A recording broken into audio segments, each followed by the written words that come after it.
ان بچوں کی نگہداشت سے وابستہ ہوں میں جن کی ذہنی یا جسمانی ضروریات عام بچوں سے زیادہ ہوتی ہیں. ایسے بچوں کو خاص بچے یا اسپیشل چلڈرن بھی کہتے ہیں.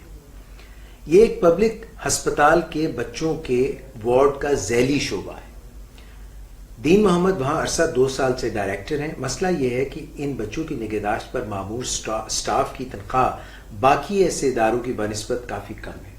نتیجہ یہ ہے کہ نوکری چھوڑ جانے کا رجحان کافی زیادہ ہے، ٹرن اوور بہت زیادہ ہے. بطور ڈائریکٹر ان کے پاس اتنے فنڈز نہیں کہ یہ فوری طور پر ان کی تنخواہ میں خاطر خواہ اضافہ کر سکیں یا فوری خالی جگہ کو نئے سٹاف سے پر کر لیں. یہ بھی نہیں کر سکتے ہیں. کہتے ہیں یہ دونوں جو ہیں رکاوٹوں کا میں شکار ہوں، اور اس وجہ سے سٹاف کا بھی اور میرا بھی مورال یعنی حوصلہ پست ہے. مجھے لگتا ہے کہ میں پھنس گیا ہوں اور میرے پاس کوئی حل نہیں، اور نہ ہی صورتحال میں بہتری کے آثار نظر آ رہے ہیں، اور یہ سوچ رہے ہیں کہ یہ نوکری چھوڑ دیں اور راہ فرار اختیار کر لیں. وہ کہتے ہیں کہ اگر آپ کے پاس کوئی حل ہو تو مہربانی کر کے بتائیں. میں ان کی مشکل کو محسوس کر رہا ہوں، کیونکہ جو آخری فقرہ ہے وہ بہت الارمنگ ہے کہ جہاں وہ پہلے اپنی فکر ظاہر کر رہے ہیں کہ دوسرے لوگ جاب چھوڑ کے جا رہے ہیں تو ان کا مورائل ڈاؤن ہو رہا ہے اور کام کاج میں رکاوٹ آ رہی ہے، تو وہاں خود انہوں نے بھی اپنا ارادہ ظاہر کیا ہے، کیونکہ وہ کافی حد تک حوصلہ شکنی کا شکار ہیں. کیونکہ جب لوگ چھوڑ کے جاتے ہیں جاب تو یہ ایک طرح سے ریجیکشن ہوتی ہے، اور ہم لائف میں ریجیکشن کو اتنا پسند نہیں کرتے. بہت سے اداروں کو یہ سامنا ہوتا ہے اور مختلف وجوہات سے یہ سامنا ہوتا ہے. تو دین محمد صاحب سمجھ رہے ہیں کہ جو روپے پیسے کا معاملہ ہے یہ ان کی راہ میں سب سے بڑی رکاوٹ ہے، اور چونکہ ان کے ہاں سیلریز دوسرے اداروں کی نسبت کم ہیں تو یہی ایک بنیادی وجہ ہے جس سے کہ لوگ جاب چھوڑ کے جاتے ہیں. تو سب سے پہلے انہوں نے خود ہی بتا دیا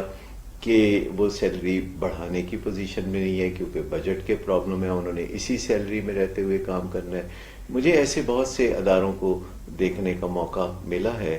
کہ جہاں سیلری ذرا کم ہوتی ہے لیکن وہاں لوگ بڑی خوشی سے کام کرتے ہیں، کیونکہ رفاہی ادارے ہوتے ہیں، لوگوں کی ایک خاص حص ہے جس کی تسکین ہوتی ہے. تو ایسی کوئی حوصلہ شکن قسم کی سچویشن نہیں ہے، اور میں جب رائے دوں گا تو میری کوشش ہوگی کہ ان کے مسئلے کا کوئی اچھا حل نکلے جس سے کہ فوری طور پر ان کی مشکلات دور ہو سکیں. پہلی بات تو یہ نوٹ کرنے کی ہے کہ روپیہ پیسے کا معاملہ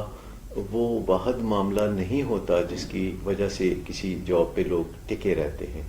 تو ان کو یہ سب سے پہلے یہ کرنا چاہیے کہ جو امپلائیز ان کے ہاں کافی عرصہ سے ٹکے ہوئے ہیں اور عزت سے کام کر رہے ہیں اور محبت سے کام کر رہے ہیں، تو ان کی ایک لسٹ بنائیں کہ کافی عرصے سے کچھ امپلائیز کم سیلریز کے باوجود وہاں کیوں ٹکے ہوئے ہیں اور مسلسل اپنے فرائض کی انجام دہی وہ کر رہے ہیں. اس کے علاوہ انہیں پچھلے 3 مہینے میں جاب چھوڑ کے جانے والوں کے حوالے سے بھی ایک لسٹ بنانی چاہیے اور ان سے رابطہ کرنا چاہیے کہ انہوں نے جاب آخر چھوڑا تو کیوں چھوڑا. اور پھر جب وہ جاب چھوڑنے کی وجوہات جان جائیں تو ان وجوہات کو 2 حصوں میں تقسیم کر لیں. مثلا ایک حصہ وجوہات کا یہ ہوتا ہے کہ جو زیادہ سیلری کسی دوسری جگہ پہ ملتی ہے تو لوگ جاب چھوڑ کے چلے جاتے ہیں. پھر ایک حصہ یہ ہوتا ہے کہ جہاں ان کی کوئی زیادہ ویل ریپیوٹیڈ آرگنائزیشن میں جاب ہو جاتی ہے. پھر ایک وجہ یہ ہوتی ہے کہ جاب چھوڑ کے لوگ اپنی ایجوکیشن کو امپروو کرنے لگتے ہیں. لیکن بنیادی جو نقطہ نظر ہے میرا اس بارے میں وہ یہ ہے کہ جو مٹیریل وجوہات ہیں، جو مادی وجوہات ہیں جاب چھوڑ کے جانے کی، چونکہ وہاں ہمارا ہینڈی کیپ ہے کہ ہم کر کچھ نہیں سکتے تو ہم ان کو الگ رکھ دیتے ہیں اور ایسی وجوہات پہ ہم غور کرتے ہیں جو کہ لوگوں کو ایک ہی جگہ کام کرنے پہ آمادہ کرتی ہیں. میں نے کچھ ایسی آرگنائزیشنز دیکھی ہیں جہاں پہ لوگ عرصہ دراز تک کام کرتے ہیں، ان کی سیلری دوسرے اداروں سے کم ہوتی ہے، اور یہ رفاہی ادارے ہوتے ہیں جہاں لوگ اپنی سیلری میں سے کچھ نہ کچھ کنٹریبیوٹ بھی کرتے ہیں، کچھ نہ کچھ جو وہ حصہ بھی ڈالتے ہیں. جیسے کہ ایک ادارہ ہے فاؤنٹین ہاؤس، جہاں میں نے دیکھا ہے کہ لوگ لمبے عرصے تک ملازمت کرتے ہیں وہاں دماغی مریضوں کا علاج ہوتا ہے، مینٹلی ریٹارڈڈ لوگوں کا علاج ہوتا ہے، وہاں نشے کے مریضوں کا بھی علاج ہوتا ہے، اور وہاں عرصہ دراز سے لوگ کام کر رہے ہیں جنہیں میں ذاتی طور پر جانتا ہوں، اور وہ اپنی تنخواہ میں سے کچھ نہ کچھ دان بھی کرتے ہیں، کچھ نہ کچھ ادارے کو دیتے بھی ہیں. اسی طرح عبدالستار ایدی کا ادارہ ہے جہاں لوگ کم تنخواہ پہ بخوشی کام کرتے ہیں. ہمیں یہ ذہن میں رکھنا چاہیے کہ وہ کون سی وجوہات ہیں یا غیر مادی وجوہات ہیں جن سے لوگ متاثر ہو کے کسی ایک جگہ کام کرتے ہیں. ان میں سے ایک چیز تو گروتھ ہے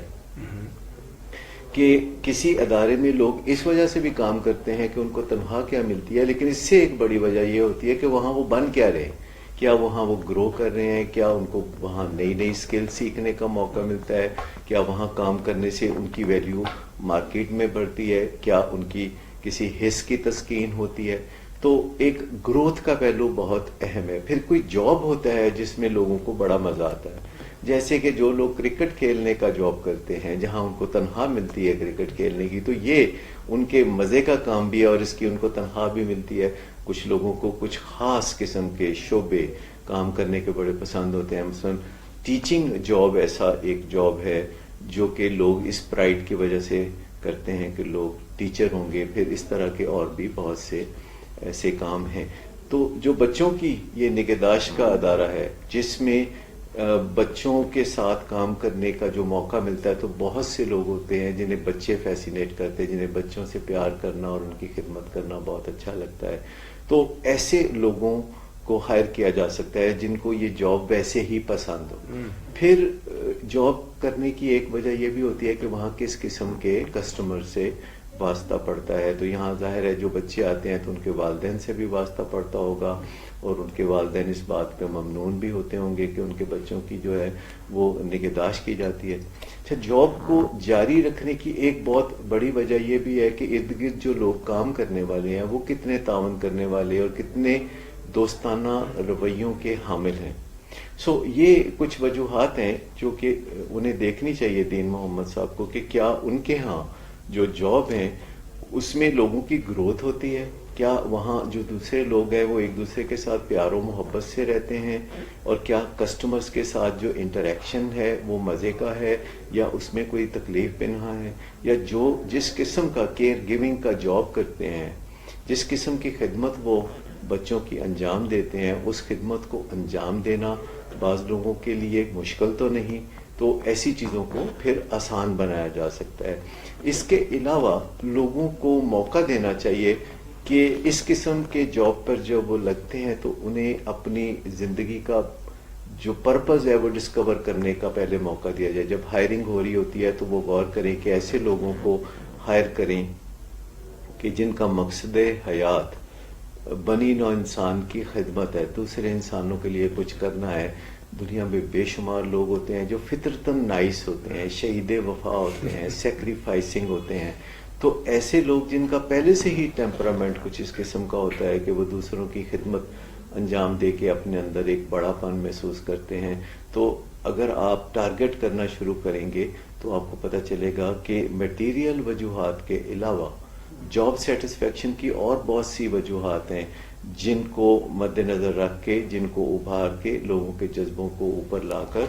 آپ اپنے ادارے میں ایک اچھی ٹیم ڈیولپ کر سکتے ہیں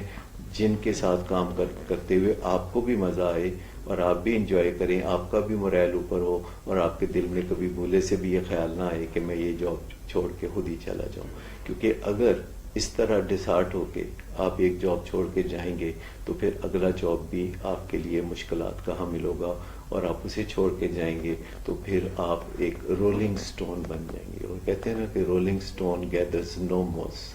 یہ بات بالکل صحیح ہے. اور دین محمد جس طرح سے ڈاکٹر صداقت علی نے آپ کے مسئلے کو پوری طرح سے الیبوریٹ کر کے کھول کے بیان کیا، اس میں جو ایک بات کو میں ریکیپ کرنا چاہوں گا، ریکیپ کرنا چاہوں گا، وہ یہ ہے